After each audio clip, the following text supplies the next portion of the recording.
Chinese President Xi Jinping is set to arrive in the UK on Monday to begin a 4-day state visit at the invitation of Queen Elizabeth II.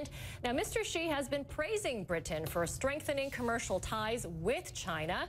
For more on this visit, let's turn to senior fellow at the Atlantic Council, Jamie Metzl. He's also a former executive vice president of the Asia Society. Jamie, great to have you on the program again. So this is truly a business trip with a really ambitious agenda.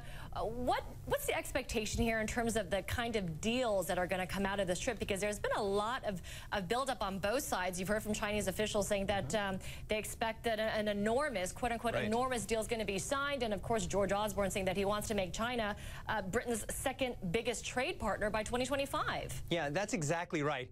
It is a business trip, and there will be very large deals that will be signed, and the biggest one will very likely be Chinese support for a nuclear facility in Essex, England, but it won't just be that. There'll be a lot of other deals announced.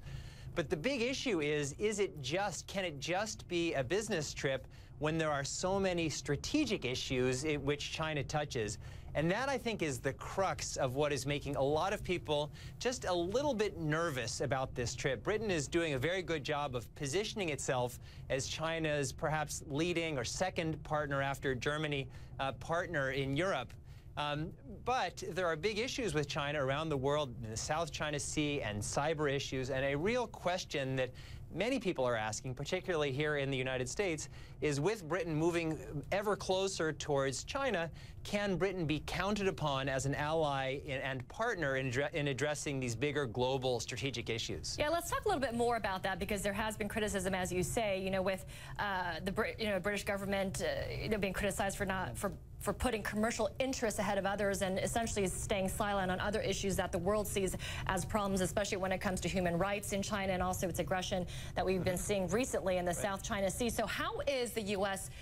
Viewing this, and not also mentioning that Britain was the first Western country to apply for membership to China's new AIIB, the Asian Infrastructure and Investment Bank, which was seen as a rival to the IMF and the World Bank, which the U.S. has been dominating? Yeah, well, there's a lot of trepidation in the United States about how China is positioning itself in many parts of the world. I think many people here see the U.S. position on AIIB as a mistake. That, I think, there's more understanding for Britain and many other American allies who decided to go forward in joining China on AIIB. But more broadly, there are very big issues in the world, like you mentioned, South China Sea, cyber, and other things. And there's a real question about whether the United States is going to be standing alone, or perhaps with a relatively small number of Asian partners, in standing up to the bad things that China is doing, or whether there can be some kind of global coalition to both embrace China, which everybody needs to do. China is a critically important economy, but at the same time make sure that we have global standards and norms that help the world economy and the world run in a reasonable and safe and secure manner. And I think everybody wants to welcome China as a supportive participant in that order, and China kind of sometimes plays it in both ways. On one hand, it can act responsibly at times. Other times, it can be a very irresponsible international actor, especially in relation to its size and importance. So it's an open question what role Britain will play in helping guide China in a more collaborative manner. And Jamie, when we look at China's behavior, I mean, the 30,000-foot view, I mean, I guess what's behind China, I guess, feeling more emboldened lately, especially with this aggression in the South China Sea? Is it seeing its growing influence? Is it pushing it to be more aggressive because of its growing influence around the world, and it's seeing itself as the rising world power?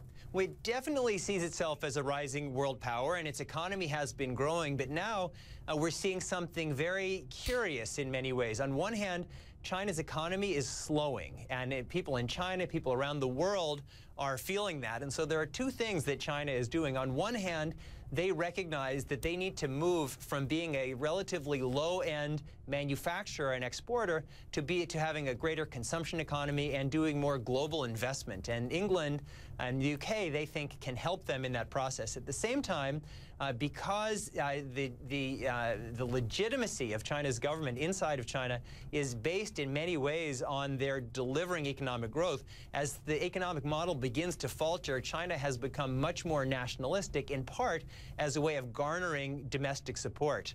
And so that's why we're seeing in many ways a bifurcated policy where China is embracing international investment in many ways, but also being much, much more aggressive than they've been in recent years in places like the South China Sea. Yeah, a lot of things to watch for as Xi Jinping visits Britain. I'm sure we'll be talking to you more as the trip gets underway.